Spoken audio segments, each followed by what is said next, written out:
Warahmatullahi wabarakatuh. Alhamdulillah wa syukrulillah la haula wa la quwwata illa billah. Asyhadu an la ilaha illallah wahdahu la syarika lah wa asyhadu anna Muhammadan abduhu wa rasuluh. Rabbi israh li sadri wa yassir li amri wa hlul 'uqdatam min lisani yafqahu qawli.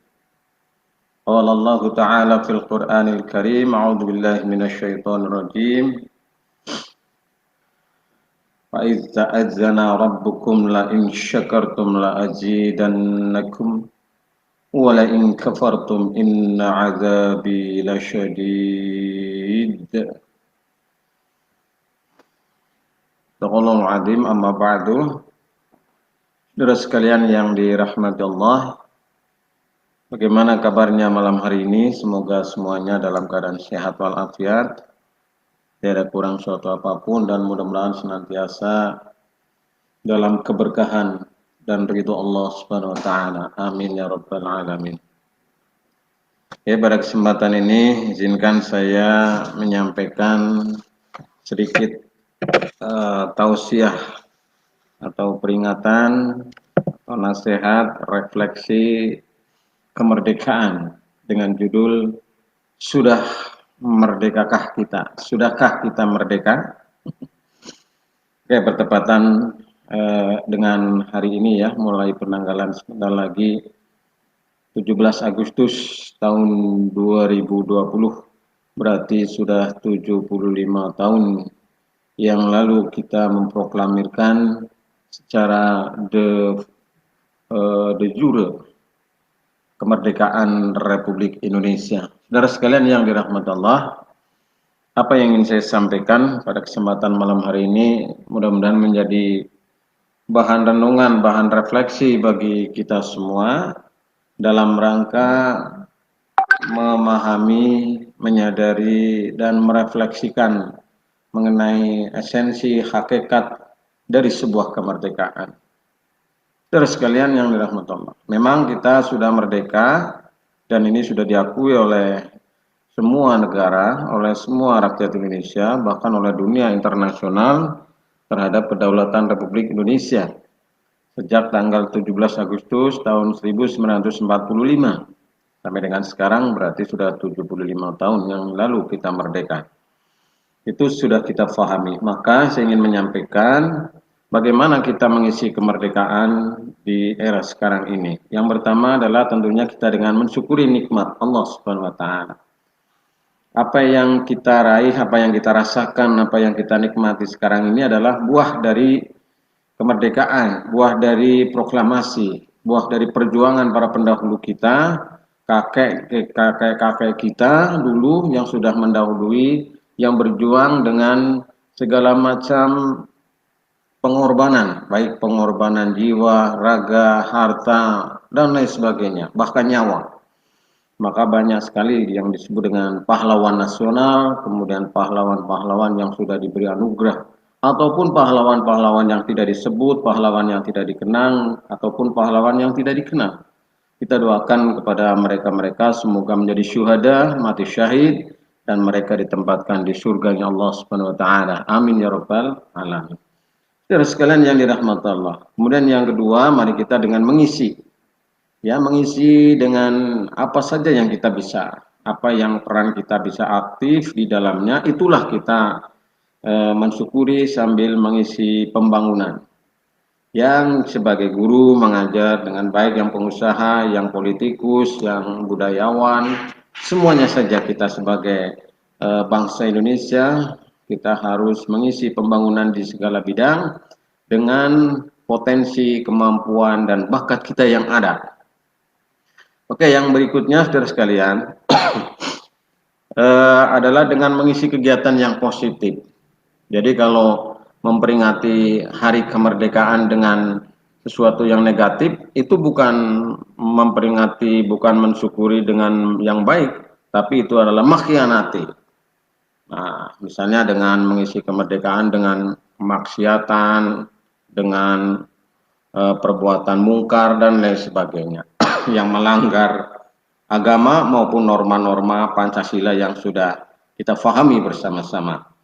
Nah, ini yang ketiga. Kemudian yang keempat, saudara sekalian, dalam memperingati, mengenang ataupun menjalani kita hari ulang tahun kemerdekaan Republik Indonesia ini, mari kita jauhi kemaksiatan.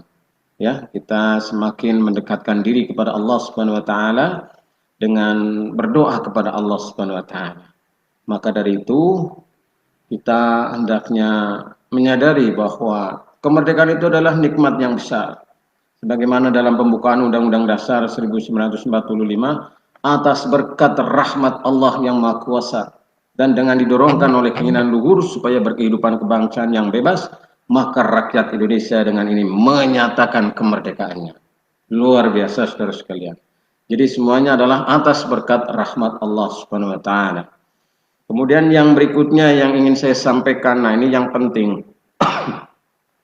Yang penting yang ingin saya sampaikan adalah bahwa kita memang sudah merdeka betul. Secara de jure kita betul, secara de facto kita betul sudah merdeka, tapi secara substansional kita rupa-rupanya belum merdeka. Bagaimana maksudnya? Kita masih banyak dijajah oleh bangsa lain. Kita sebagai umat Islam juga masih dijajah oleh umat yang lain, oleh kelompok yang lain, golongan yang lain, dan kita tidak menyadari kadang-kadang, atau menyadari tapi kita tidak berdaya. Penjajahan di bidang ekonomi, penjajahan di bidang sosial, penjajahan di bidang budaya, penjajahan di bidang politik, penjajahan di bidang-bidang yang lain, apalagi di era seperti sekarang ini, di mana kita dijajah ya secara substansional berupa tekanan-tekanan modernitas yang kita tidak bisa mengelak dari itu semuanya. Nah, ini diantaranya contoh-contoh yang ingin saya sampaikan, yaitu kita sedang mengalami penjajahan yang berat sekali rasanya. Kita merasa menjadi bangsa yang menjadi umat yang tertinggal di bidang ekonomi, di bidang sosial, di bidang budaya, dan di bidang politik kita juga masih banyak dijajah oleh ideologi-ideologi yang lain yang perlu kita sadari bersama saudara sekalian. Nah, kemudian yang secara substansional, lebih substansi lagi, saudara sekalian, ini saya sampaikan di malam hari ini, adalah kita masih dijajah secara spiritual. Secara spiritual, maksudnya bagaimana? Antara lain ingin saya contohkan ada 4 hal yang menjajah diri kita. Dan ini kadang disadari mungkin, atau tidak disadari, atau kita tidak berdaya, atau kita lemah, atau kita tidak kuat melawan, atau kita memang sedang berusaha untuk melepaskan dari kungkungan penjajahan yang secara substansional yang lebih hakiki lagi, yaitu penjajahan di bidang spiritual. Apa itu? Yang pertama adalah kita dijajah oleh setan. Naudzubillah min dzalik. Setan itu adalah musuh yang nyata bagi kita, tapi rupa-rupanya setan menjajah kita. Setan telah membuat diri kita ini berperilaku yang tidak manusiawi. Setan telah menjerumuskan kita ke dalam perbuatan-perbuatan yang tidak baik, maksiat, mungkar, fahsya, dan seterusnya. Nah, ini yang harus disadari. Yang pertama, kita sedang dijajah oleh setan. Ya, ataupun perbuatan-perbuatan yang lain berupa kemusyrikan, kemaksiatan, menyekutukan Allah dengan segala macam bentuknya. Rupa-rupanya kita masih banyak. Masih ada yang gemar yang demikian itu. Maka saudara-saudara sekalian, kita harus berusaha melepaskan diri dari yang demikian itu. Kemudian yang kedua adalah kita masih dijajah oleh hawa nafsu.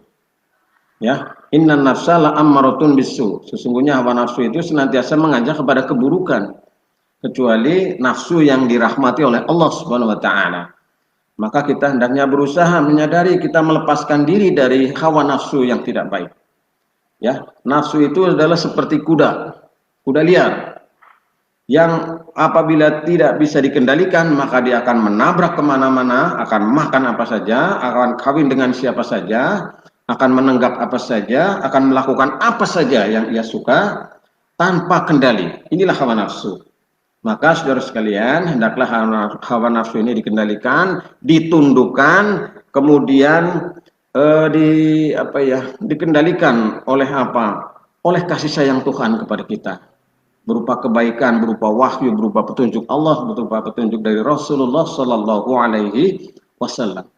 Ini yang merusak manusia, yang merusak kehidupan, yaitu hawa nafsu. Sudah kita dijajah oleh setan, kemudian yang kedua dijajah oleh hawa nafsu. Masya Allah, na'udzubillah min dzalik. Mudah-mudahan kita bisa melepaskan diri dari yang demikian itu. Nafsu apa saja? Nafsu marah, nafsu kekuasaan, nafsu makan, nafsu seks, dan lain sebagainya. Maka kita hendaknya menyadari akan hal ini. Kemudian yang berikutnya, saudara sekalian, yang ketiga, kita adalah sedang dijajah oleh isme-isme yang lain yang sifatnya adalah kemungkaran. Maka kita hendaknya menyadari hal ini, bahwa kita sedang dijajah oleh berbagai macam ideologi, berbagai macam isme yang merongrong diri kita, yang mempengaruhi pikiran kita, hati kita, dan seterusnya. Maka saudara sekalian, ini kita harus memiliki benteng yang kuat, benteng yang kokoh, akidah yang kuat, agar kita tidak ikut larut dalam ideologi-ideologi kufur. Nah, inilah saudara sekalian diantaranya. Kemudian yang keempat ini, yang terakhir yang ingin saya sampaikan pada kesempatan ini, adalah kita masih dijajah secara duniawi. Kita masih bergantung kepada duniawi. Kita masih begitu cintanya kepada dunia, sampai kadang ada yang melupakan akhirat. Na'udzubillah min dzalik. Maka saudara-saudara sekalian yang dirahmati Allah, kita jangan sampai dijajah oleh dunia. Kita jangan mengejar dunia, tapi jadikanlah dunia mengejar kita. Kita jangan diperhamba oleh dunia, jangan diperhamba oleh uang, tapi kita hanya menghamba kepada Allah.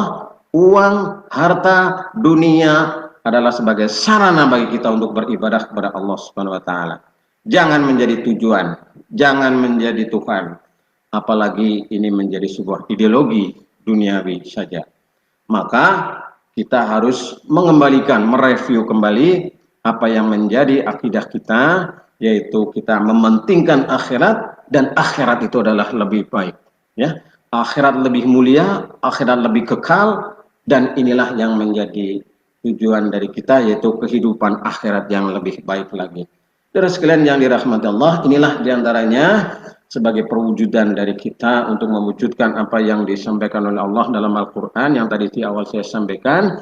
Dan ingatlah, tatkala Tuhanmu memaklumkan sesungguhnya jika kamu bersyukur, maka pasti akan menambah nikmat kepadamu, dan jika mengingkari atau kufur, ya, maka sesungguhnya azabku, kata Allah, adalah sangat pedih.